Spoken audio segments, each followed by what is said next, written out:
Tendre Père, nous te disons merci. Nous bénissons ton nom, Père, parce que tu es merveilleux, tu es puissant. Seigneur, nous te rendons gloire pour ce culte merveilleux de ce matin. Merci pour la louange, merci pour l'adoration, merci pour les offrandes. Père, nous voulons maintenant écouter ta parole. Seigneur, sans ta parole, rien ne sera complet ce matin. Nous voulons que tu parles au travers de ton serviteur. Dispose le cœur de ton peuple, Yahweh notre Dieu. Ouvre ma bouche comme tu as ouvert la bouche de l'ânesse de Balaam. Seigneur, nous voulons communiquer tes oracles, Yahweh notre Dieu. Nous chassons de ces lieux tout esprit de somnolence, esprit de distraction, esprit d'enchantement et d'envoûtement. Nous les chassons loin d'ici au nom de Jésus. Nous voulons être pères sous la disposition du Saint-Esprit, du début jusqu'à la fin. Au nom de notre Seigneur Jésus-Christ, nous avons prié. Amen. Prions. Nous allons maintenant lire la Bible. Quand nous sommes encore debout, nous sommes dans le livre de Colossiens 1 chapitre, Colossiens chapitre 1er, verset 9e. Colossiens chapitre 1er, nous sommes au verset 9, c'est le seul verset. Nous lisons au nom de Jésus. C'est pour cela que nous aussi, depuis le jour où nous avons été informés, nous ne cessons de prier Dieu pour vous et de demander que vous soyez remplis de la connaissance de sa volonté, en toute sagesse et intelligence spirituelle, pour marcher d'une manière digne du Seigneur et lui être entièrement agréable, portant des fruits en toutes sortes de bonnes œuvres et croissant par la connaissance de Dieu, la parole du Seigneur. Amen. Nous pouvons reprendre place. Que le Seigneur vous bénisse. Est-ce que nous pouvons acclamer le Seigneur?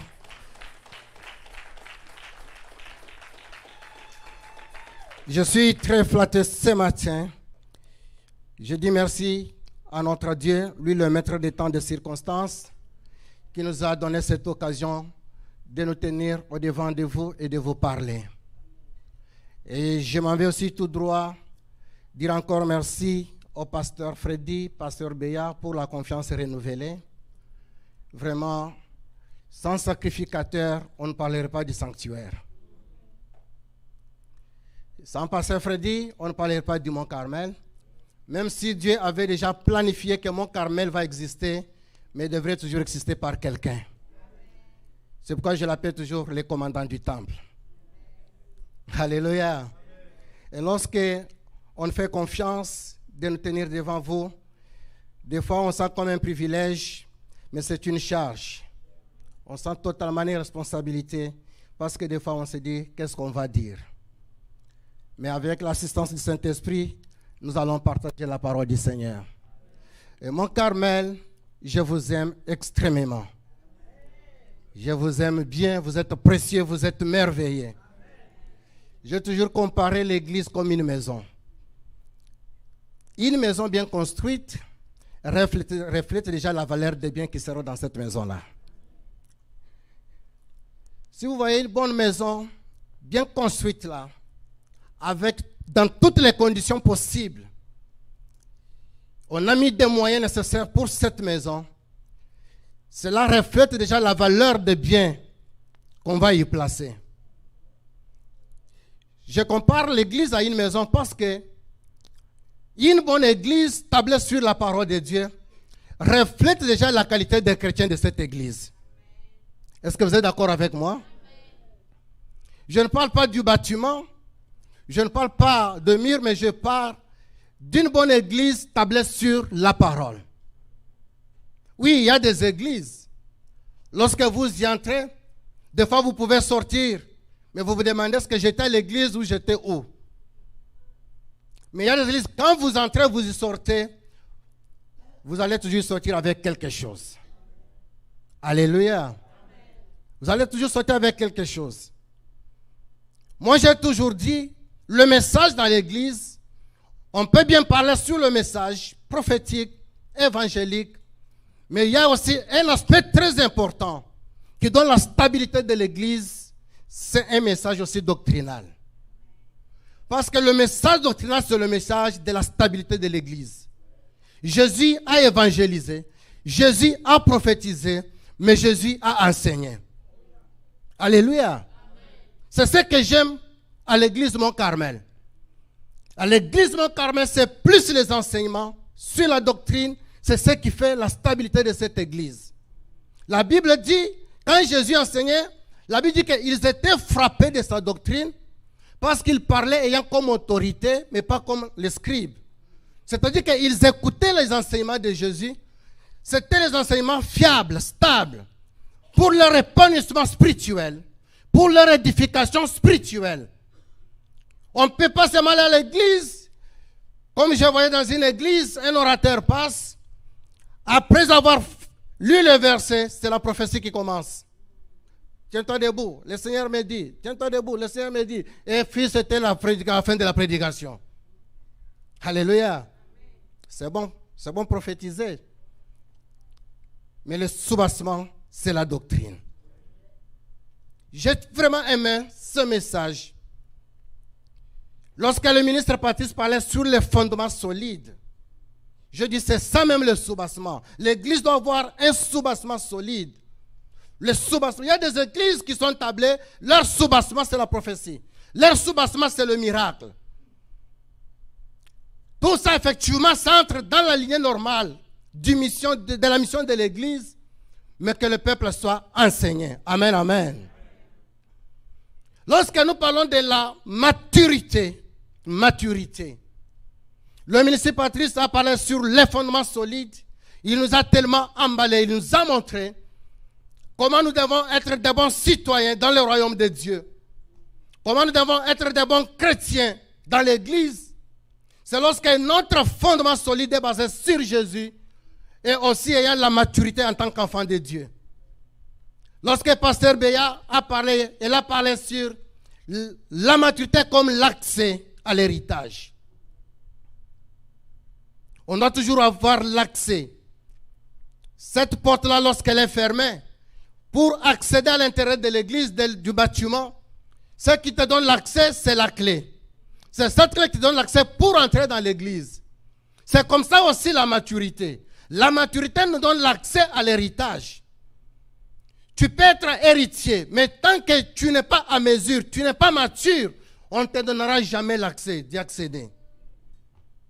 Et j'aimais, lorsque Maman Martine a parlé la semaine passée, sur les conséquences et les bénéfices. Alléluia. Mes frères et sœurs, lorsque nous sortons d'ici avec ces enseignements, il y a toujours la plus-value qui s'ajoute sur notre foi. Et des fois, on pouvait aller à gauche, mais lorsque ces enseignements viennent, c'est pour nous retourner encore sur la ligne. Nous retourner sur le bon chemin, afin que nous ne puissions pas contre des gens emportés par les vents. Parce que dans l'église, il y a encore des gens jusque-là, ils sont emportés par le vent de gauche à droite. Mais j'ai toujours dit, moi, la parole de Dieu, c'est un vent qui nous emporte et nous empêche d'être emportés par un autre vent. Si tu as la parole va t'emporter contre tous les vents et elle t'empêchera d'être aussi emporté par un autre vent. Je vous ai montré autrefois, lorsque le diable vient tenter Jésus. Il dit à Jésus, si tu es fils de Dieu, prends cette pierre, transforme-la en nourriture. Jésus lui dit, il est écrit que l'homme ne vivra pas seulement de ses pains, mais il vivra aussi de la parole de Dieu.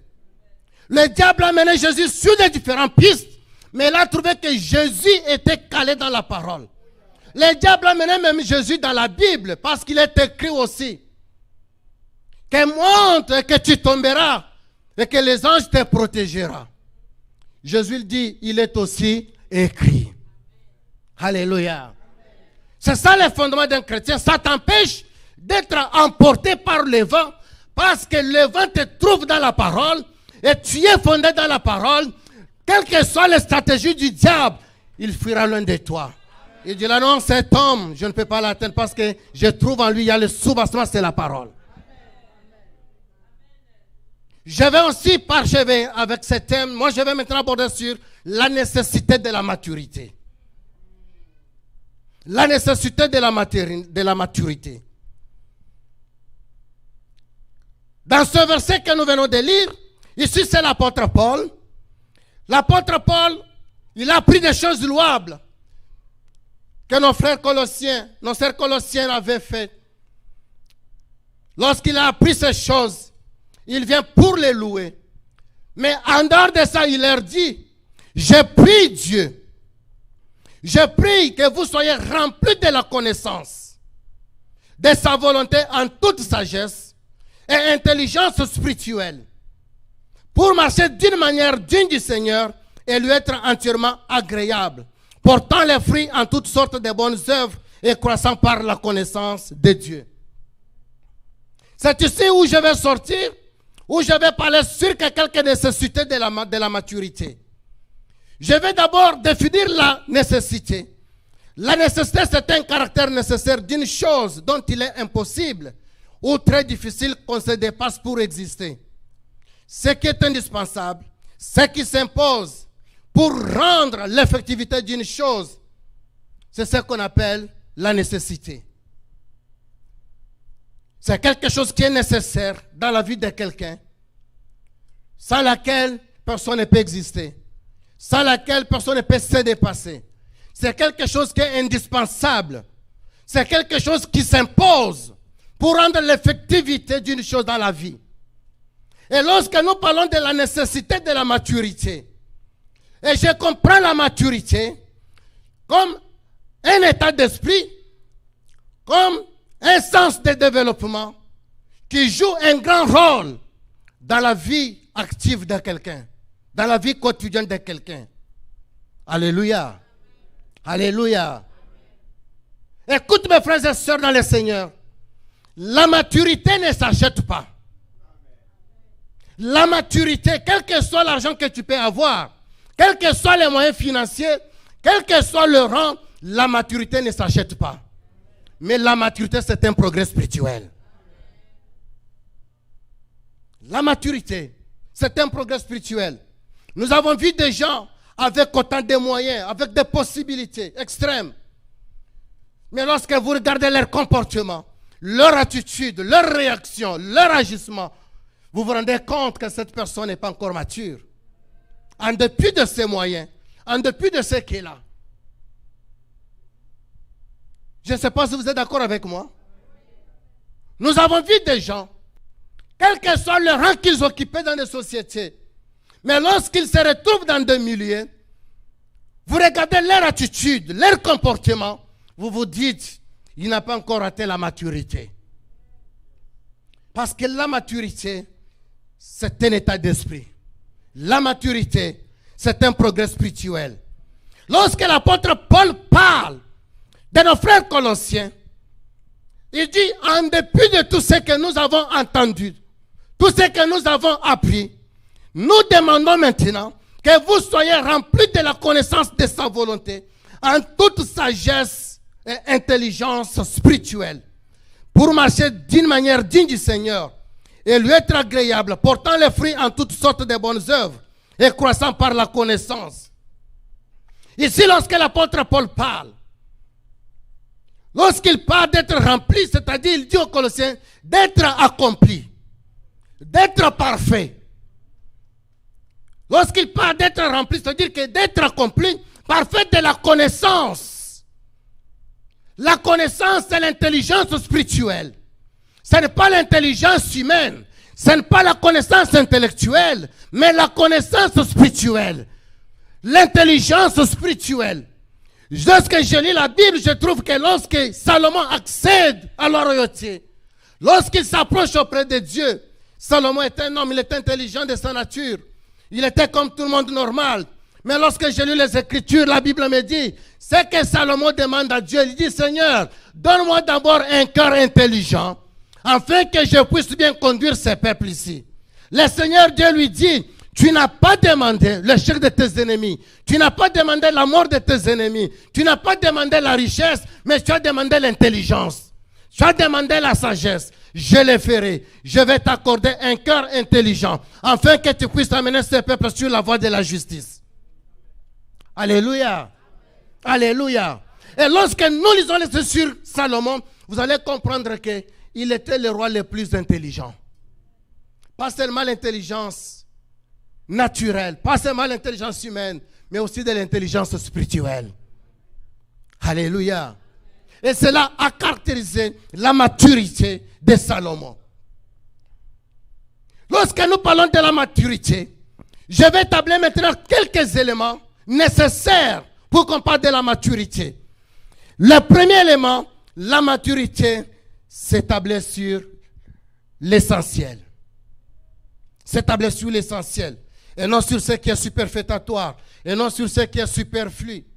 Mais sur l'essentiel. Lorsque nous lisons Luc chapitre 8, verset 14. La Bible nous dit, ce qui est tombé parmi les épines, ce sont ceux qui, ayant entendu la parole, s'en vont. Et la laissent étouffée par les soucis, leur richesse et les plaisirs de la vie. Elle ne porte point des fruits qui viennent à maturité. Alléluia. Ici, dans la parabole du semeur, il donne les catégories de semences. C'est la même semence. Ce n'est pas différentes semences. Mais c'est la même semence qui tombe sur différents terrains. Mais ici, au verset 14, il parle sur la semence qui tombe sur les épines. Il dit que lorsque cette semence est tombée sur les épines, il dit que c'est une catégorie de personnes qui, ayant entendu la parole, s'en vont. C'est-à-dire, ils laissent la parole. Maintenant, ils vont s'embourber dans les histoires, les soucis de ce monde, la richesse de ce monde, les plaisirs de ce monde. Mais la Bible dit, lorsqu'ils s'affondent dans ces choses, ce sont les choses qui n'amènent aucun fruit de maturité. C'est-à-dire qu'ils laissent l'essentiel de la parole, mais ils vont aller se plonger dans d'autres choses. Écoute, c'est plus que nous vivons dans l'église. Lorsque la parole de Dieu vient, nous laissons l'essentiel de la parole. Mais nous allons tous nous concentrer sur les inutiles, sur les choses superfétatoires, sur les choses qui n'ont plus de valeur. Nous laissons l'essentiel qui nous apporte la vie, mais nous allons nous donner à autre chose. Écoute mon frère, ma soeur, lorsque nous nous donnons à ces choses-là, ça ne produit aucun fruit de maturité. Aucun fruit de maturité. Parce que ça ne changera jamais ton comportement. Ça ne changera jamais ton attitude. Ça ne changera jamais ta situation. Parce que tu te donnes à des choses qui ne sont pas essentielles. La maturité s'établit sur l'essentiel. Vous savez, vous allez voir dans la catégorie des personnes, il y a des personnes qui vous disent, moi, je suis en train de voir l'essentiel et non des futilités. Parce que la personne sait que l'essentiel, c'est ce qui donne la vie. Écoute, nous allons définir l'essentiel.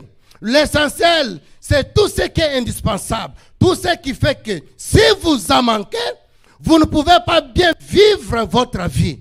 L'apprécier et donc être heureux.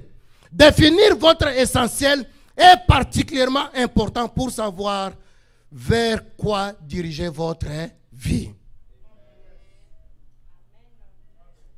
Alléluia. Vous savez qu'il y a des gens, lorsqu'ils marchent, ils ne connaissent même pas. Ils ne savent même pas là où il faut diriger leur vie. Ils marchent comme ça. Quelqu'un qui marche sans objectif. Il marche sans précision. Il marche sans détermination. Quand il marche là, il ne connaît pas d'où il vient et d'où il va. Il va comme un aveugle. Quand vous lui posez des questions, d'où tu vas, d'où tu viens, d'où tu vas, où tu vas, il ne te dira absolument rien. Parce qu'il n'a pas la maîtrise de l'essentiel de sa vie.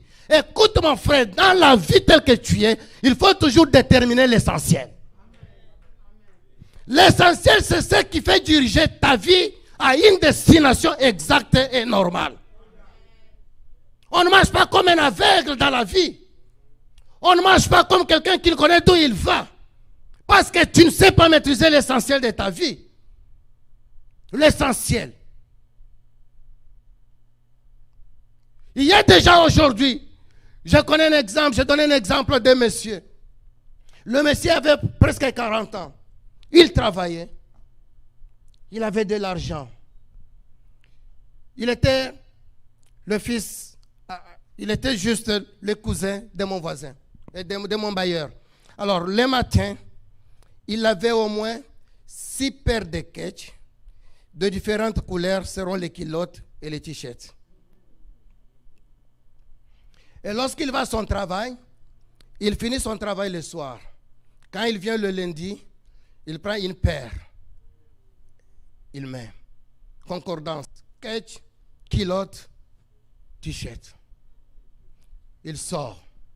Le lendemain, c'est la même chose. Demain, le lendemain, le jour suivant. Donc, il disait, chaque jour, je dois avoir telle paire de vêtements. Maintenant, un jour, il se réalise qu'il a 40 ans. Maintenant, il vient me dire, Pasteur, comme j'ai l'habitude d'appeler, Pasteur, 40 ans. Je n'ai pas de voiture, je n'ai pas d'enfant, je n'ai pas une femme, je n'ai pas une parcelle. 40 ans. C'est de la sorcellerie ou c'est quoi? Il me dit 40 ans. Pas de femme, pas d'enfant, pas de véhicule, pas une parcelle, mais je dors dans les couloirs. Pasteur, vous ne pouvez pas prier pour moi. Je lui dis, ce n'est pas question de prière. C'est ce que tu as défini comme essentiel dans ta vie. Alléluia. Je lui dis, ce n'est pas question de prière, mais c'est ce que tu as défini comme essentiel dans ta vie. L'essentiel dans ta vie, c'est changer de vêtements, changer de ketch, concorder. C'est ça l'essentiel. Maintenant, tu te rends compte. Il dit, non, pasteur, c'est impossible. 40 ans. D'ici la 40 ans, non, pasteur, qu'est-ce que je peux faire? Je dis, change de tir. Définis-toi maintenant quel est l'essentiel de ta vie. Alléluia. Quel est l'essentiel? Vous savez, je viens d'une province ou d'une zone tellement minière. Dans cette zone minière-là, il y a des histoires terribles. Il y a les gens qu'on appelle des creuseurs. Ce sont les gens qui vont aller chercher des matières précieuses, des diamants. Lorsqu'ils y vont, ils entrent dans des puits de profondeur. Un puits qui peut avoir même 30 mètres. Ils y entrent avec tous les risques de mort, avec tous les dangers possibles. Alors, comme c'est déjà de la coutume, vous savez, quand nous y allons, nous ramassons, nous venons, nous bouffons. Ça se termine, on va encore aller. On prend, on vient, on bouffe, ça se termine, on va encore aller. Un jour, il y a seulement les frères de l'église. Ils font un groupe de frères. Ils vont aller. On prie les dimanches. Après le culte, se décide d'y aller. Ils vont aller. Ils travaillent. Pendant qu'ils travaillaient, il y avait un autre groupe à côté. Parce que ce sont justement des puits très, très attachés. Alors, il y avait un autre groupe à côté qui travaillait. Il y a l'un de ces groupes-là qui est entré dans les puits. Pendant qu'il creusait, les puits s'est écroulé. Et la personne qui était dedans est morte. Il fallait maintenant qu'on puisse commencer à soulever, enlever le sable pour sortir le monsieur. Et qu'ils étaient là, ils ont vu comment l'un d'eux est parti. Ils ont continué à travailler. Ils travaillent, ils foncent. Ils trouvent une pierre précieuse qui a coûté plus ou moins 40 000 $. Ils viennent, ils sortent. Le matin, ils viennent là-bas. Oh, Dieu nous a bénis, Dieu nous a bénis, Dieu nous a bénis. Ok, ils vont vendre leurs pierres. Ils se partagent à chacun au moins 10 000, 10 000, 10 000, 10 000. J'ai dit, ces gens ici, 10 000 à main. Ça, vraiment, c'est fantastique. Mais, voyez-moi ces frères-là. Qu'est-ce qu'ils font? Ils sont locataires. Chacun est locataire. La première chose, c'est aller au marché. Ils vont changer d'abord les lits. Ils vont s'acheter des matelas. Ils vont s'acheter des grandes radios, des grands appareils téléviseurs. Ils vont changer leur vie. Et après là, ils vont commencer maintenant la vie. Le soir là, vous les voyez, ils sont partout là avec des motos. Je dis, mais ces frères, est-ce qu'ils raisonnent seulement? Alléluia. Et je vous dis, mes frères et sœurs, dans le nom de notre Seigneur Jésus, un mois, c'était d'ailleurs beaucoup. Un jour, l'un d'eux vient à l'église. Pasteur, est-ce que vous ne pouvez pas quand même m'aider avec 100 $? Dès qu'on va encore travailler, je sais que je viendrai terminer. Je dis, frère, il n'y a pas longtemps, 10 000. Tu en as fait avec quoi? Et son épouse vient me dire, On ne sait pas. C'est parti seulement comme ça. Maintenant, il y avait son petit frère qui était, il me dit, oh, pasteur, vous étiez distrait. Là, il y avait des choses terribles. On a changé la façon de manger. On a changé la façon de s'habiller. La maison, si vous venez à la maison, vous allez voir, toute la maison est renouvelée. J'ai dit, frère, dans les 10 000, même pas un petit terrain de 5 000, et tu as tout bouffé. Et après, vous allez dire que Dieu ne bénit pas. Alléluia. Vous comprenez le degré de manque de maturité. Mais ils marchent comme des hommes, ils réfléchissent comme des hommes, mais parce qu'ils n'ont pas la connaissance et l'intelligence spirituelle qui peut renouveler leur aptitude de se conformer et avoir l'esprit des personnes matures. La maturité nous amène à l'essentiel.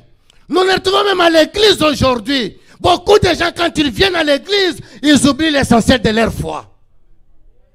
Beaucoup de gens, quand ils viennent à l'église, écoute mon frère, lorsque tu as donné ta vie à Jésus, tu viens à l'église, tu avais une mission pour laquelle Jésus t'avait appelé.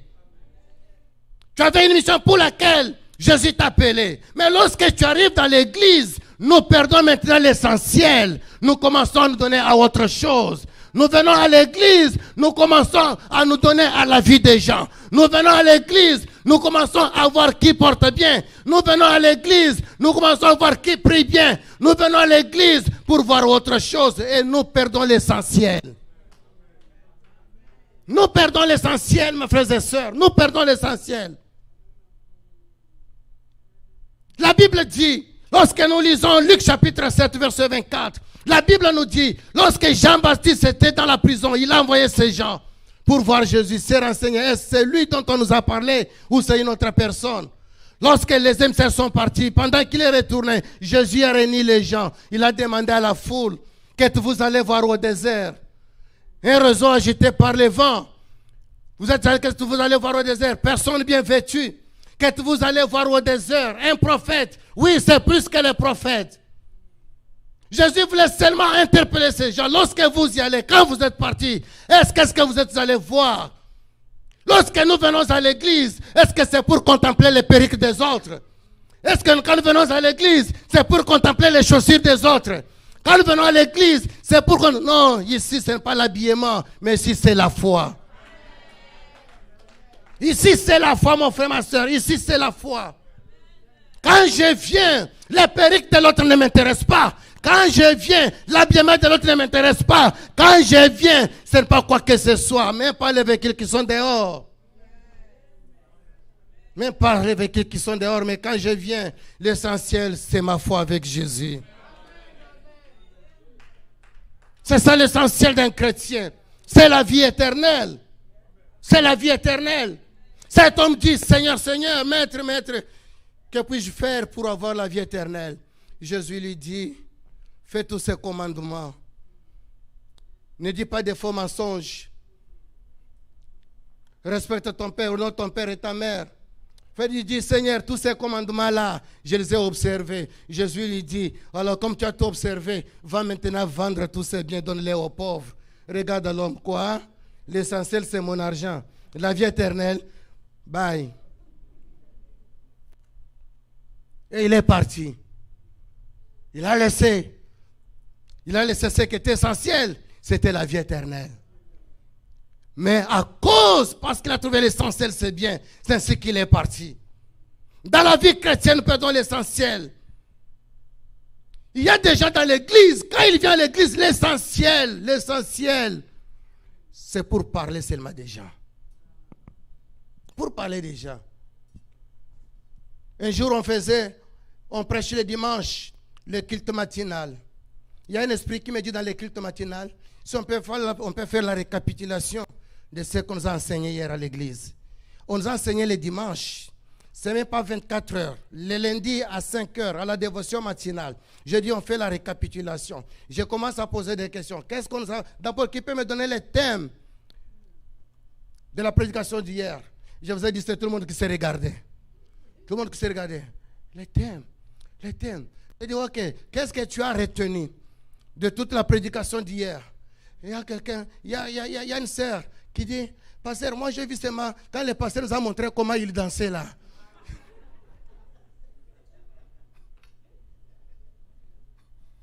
Alléluia. Mais je vous dis franchement, il y a un petit enfant de 6 ans qui a levé son doigt, qui a donné les thèmes et qui nous a donné une grande partie du message. Vous savez, je me suis dit, quand vous venez à l'église là, vous venez que pour voir comment Steve nous fait, nous est en train de faire une bonne louange, une bonne adoration. C'est une partie du kit. Mais l'essentiel, c'est la parole qui donne la vie.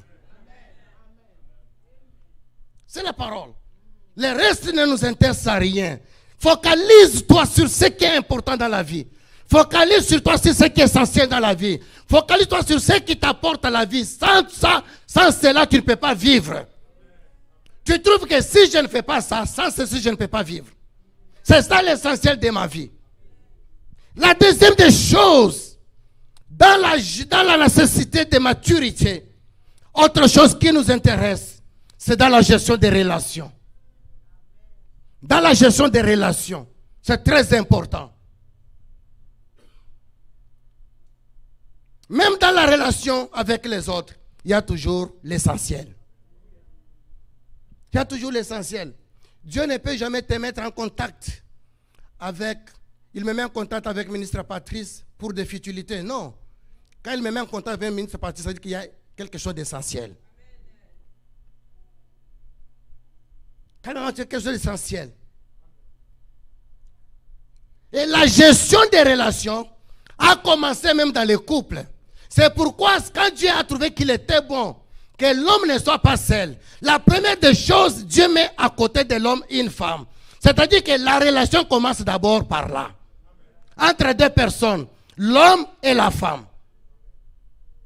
Sinon l'homme serait seul, mais Dieu dit qu'il n'est pas bon. C'est-à-dire qu'à côté de l'homme, il doit avoir son semblable. C'est pourquoi Dieu met une femme à côté de l'homme. Mais dans cette gestion, dans cette relation, il faut toujours avoir la maturité pour gérer ça. Il faut toujours avoir la maturité pour gérer cette relation-là. Parce que Dieu dit, c'est un semblable. La femme devient comme semblable à l'homme avec une mission comme une aide aussi. C'est-à-dire que Dieu n'a pas créé pour des futilités. Il a créé pour une mission, pour quelque chose d'essentiel. Mais lorsque dans le mariage, la gestion des couples devient maintenant difficile, ça devient le matin c'est la bagarre, le soir c'est les injures, le matin c'est la bagarre. Le soir, vous savez que ça prouve maintenant l'immaturité. Ça prouve l'immaturité. Tu ne peux pas aller entretenir de bonnes relations dehors tant que dans la maison, tu la négliges. Tu ne sais pas l'entretenir. On nous a toujours dit que les champs commencent dans la maison, dans la parcelle. C'est là où les choses commencent. Il serait difficile d'aller entretenir de bonnes relations dehors. Mais à l'intérieur, avec ta femme, ça ne marche pas. Or, c'est ton semblable, c'est ton aide. Il y a l'essentiel là-bas protégé. Il y a l'essentiel à protéger, vice-versa. La femme, l'homme, il y a l'essentiel à protéger. L'homme, la femme aussi, il y a l'essentiel à protéger. Donc, quand la gestion des relations devient aussi impossible dans les couples, est-ce la faute, on l'attribuera à l'homme ou à la femme? À tous les deux. À tous les deux. La gestion des relations. C'est très nécessaire pour quelqu'un mature d'avoir cette capacité de gérer ses relations. Avec l'extérieur, en dehors du mariage, un homme mature doit entretenir ses relations dans l'église, dans la famille, même dans le travail. C'est comme ça que nous devons entretenir nos relations. C'est très nécessaire et cela prouve notre maturité. Lorsque vous trouvez à la base, il y a des problèmes, ça dit que même dehors, il y en aura. Moi, j'ai toujours dit, quelqu'un qui dit, moi, je n'irai jamais dans les églises des Africains ou des Congolais des problèmes. Non, les problèmes, ce n'est pas l'église, les problèmes, c'est toi. Parce que c'est que quand je suis venu, c'est ce que j'ai entendu partout. Oh non, moi, je ne peux pas aller dans une église des Africains. Je ne peux pas aller dans une église des Congolais. Il y a toujours des problèmes, des problèmes. Je dis, quel problème? Alors, les problèmes, c'est toi. Parce que si tu pars, tu as l'essentiel dans l'église. Tu vas avec un objectif. Si tu vas avec l'objectif de créer des problèmes, tu en trouveras. Ce n'est pas ça. Mais si tu vas, l'essentiel c'est ta foi avec Jésus. Je viens, je prie, je rentre chez moi. Comment j'aurai des problèmes avec les gens? Comment j'aurai des problèmes? Impossible. Donc les problèmes c'est toi. Les problèmes c'est pas l'église des Africains. Les problèmes c'est pas l'église des Congolais. Mais les problèmes c'est toi. Tu ne viens pas à l'église, il n'y a pas de problème. Mais à ton travail, là, il y a des problèmes. Est-ce que l'église est encore au travail? Oui, tu fuis l'église, tu dis que non à l'église, mais au travail, c'est il n'y a que toi. Quand l'histoire sort, il n'y a que toi. Mais tu as fui l'église, fuis aussi le travail. Manque de gestion et de maturité dans des relations. Frères et sœurs, les relations donnent l'équilibre dans la société. Les relations donnent l'équilibre dans la société. Lorsque Dieu nous met ensemble, c'est pour une vie harmonieuse. C'est pour une vie équilibrée. Je me rappelle, il y avait un homme riche dans un quartier. Cet homme-là, celui, il était clôturé. Il n'y avait que lui seul qui avait une parcelle clôturée. Et dans la clôture, au portail, il y avait des mentions chien méchant. Comme chez nous en Afrique. Chez nous en Afrique, lorsque vous trouvez quelqu'un dans une clôture, ça veut dire que c'est celui qui est le mieux posé. Chien méchant. Alors, lorsqu'il y a le deuil dans le quartier, qu'est-ce que ce monsieur est en train de faire? Les gens se cotisent, ils donnent son argent. Quand il vient, il part, il donne seulement l'argent. Il s'en va. Alors, les gens du quartier ont constaté ça. Ils ont dit, ce monsieur ici, il ne participe jamais au deuil. Il donne seulement la contribution. Ok, c'est bon. Comme toujours, il y a toujours le vice-versa. Un jour, ça tombe chez lui. Quand ça tombe chez lui, à 5 heures du matin, les portails où était mentionné chez méchant étaient grandement ouverts. Les portails ouverts. Maintenant, les gens du quartier se sont dit, cotisons aussi seulement l'argent. On part seulement lui donner l'enveloppe. Et tout le monde part. Ils se sont mobilisés, ils ont cotisé l'argent. Ils ont dit d'ailleurs, nous avons notre représentant, c'est le chef du quartier. Le chef du quartier prend l'enveloppe.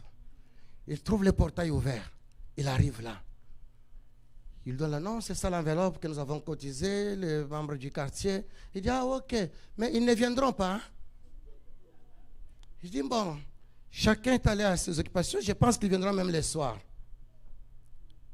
La journée passée, le soir, les portails grandement ouverts. Le monsieur toujours là à la porte. Il regarde, il rentre.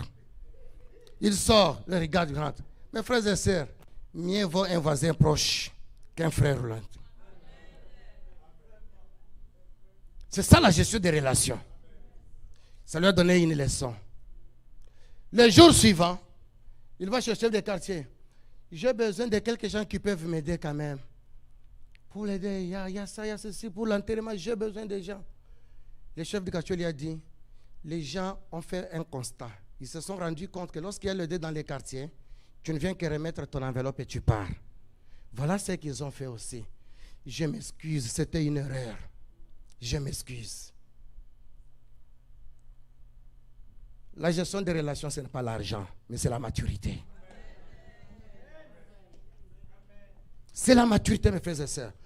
Lorsque nous tablons sur la maîtrise, sur la gestion des relations, rien ne peut être impossible. Nous allons vivre une vie harmonieuse. C'est ça la nécessité de la maturité. Savoir gérer les relations. Savoir gérer les relations. Et le dernier point de mon message, sur la nécessité de la maturité, mon dernier point, sur la nécessité de la maturité, c'est la maîtrise de soi. C'est la maîtrise de soi. La maîtrise de soi. Il y a des gens qui sont tellement drôles. Et lui, quand il se fâche, même les lions dans la forêt fuient. Quand il se fâche, c'est impossible. Et vous savez, il trouve ça comme une qualité. Il trouve ça comme une qualité. Surtout quand les gens lui lancent les éloges. Lui, quand il s'énerve là, lui, c'est tel qu'il est là. Quand il s'énerve, quand il se fâche, frère, ce n'est pas une qualité. Tu trouves ça comme une qualité. Quand on t'acclame, on dit, lui, quand il se fâche là, il n'écoute personne. Il n'écoute personne. Non, même Dieu le Père, la Bible dit qu'il est là à la colère. Et riche en bonté et fidélité. Ce n'est pas ta colère qui va bouger le monde aujourd'hui. Ce n'est pas ta colère qui va transformer le monde aujourd'hui. Non, lui là, quand il se fâche, non, ce n'est pas le point de se fâcher, mais c'est manque de maturité. Parce que tu n'as pas la maîtrise de soi. La maîtrise de soi nous sert à faire asseoir notre maturité. Comment tu peux gérer ta colère, mon frère, ma soeur? Parce que tu n'as pas la maîtrise de soi. La Bible dit dans Psaume 145, verset 8, l'Éternel est miséricordieux et compatissant à la colère et plein de bonté. Dans Proverbe, il dit, l'homme qui a de la sagesse est lent à la colère. Et il met sa gloire à oublier les offenses. Celui qui est lent à la colère a une grande intelligence. Mais celui qui est prompt à s'emporter proclame sa folie. C'est ça la maîtrise de soi. Lorsque tu as la maturité, tu sais comprendre, discerner les temps, discerner les moments, discerner les événements, discerner les circonstances. Et avoir la maîtrise de soi. Vous savez, lorsqu'on est emporté, bien sûr, on peut agir même sans conscience. On peut agir sans se rendre compte. Vous savez, j'ai toujours critiqué les chauffeurs, surtout les chauffeurs de Kinshasa qui insultent les gens. Surtout ces chauffeurs-là qui insultent les gens. Parce que lorsqu'un chauffeur est son receveur, il se met ici à t'insulter. Tu dis, mais c'est quoi ça? Mais quand tu n'as pas la maîtrise de soi, tu peux tomber aussi dans ces pièges-là. Tu peux tomber dedans. Vous savez, ça m'est déjà arrivé. Un jour, je conduisais. J'arrivais sur le boulevard Triomphal, il y avait un peu d'embouteillage. J'étais sur ma bande. Je vois un chauffeur qui vient juste devant moi. J'ai ouvert la porte, j'ai un Paul. J'ai dit, Seigneur.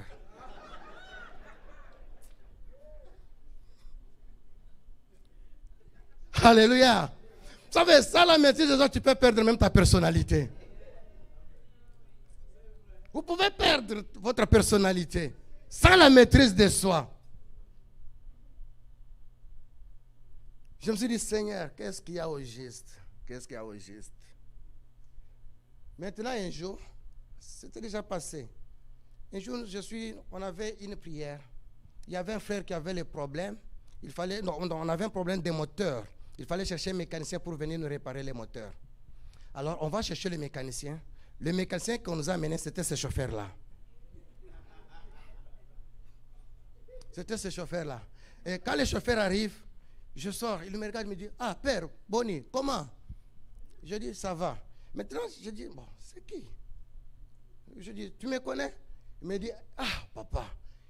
Donc, je dis un peu en lingala, je vais traduire. Papa, vous avez la kakanda? Je dis, quoi? Je dis, quoi? Il dit, papa, tu te fâches beaucoup. Je dis, quoi? Ah, père, ce jour-là, j'ai fait seulement une petite manœuvre devant toi, tel que tu étais sorti. J'ai dit, ah, c'était toi. Ah, j'ai dit vraiment. Allez-y comprendre, ce sont les choses de la route, hein.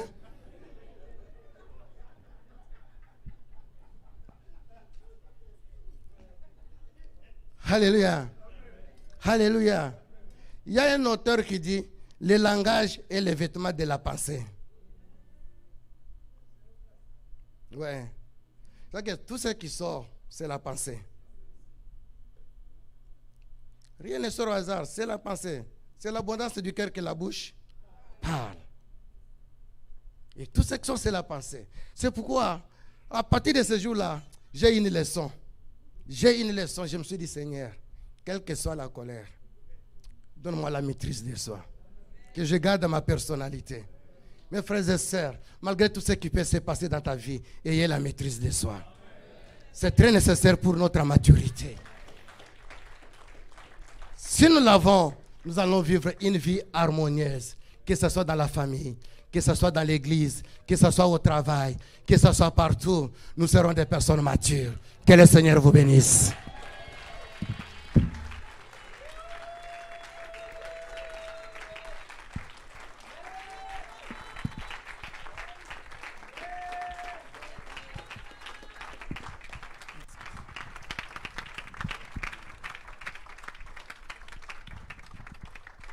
Alléluia.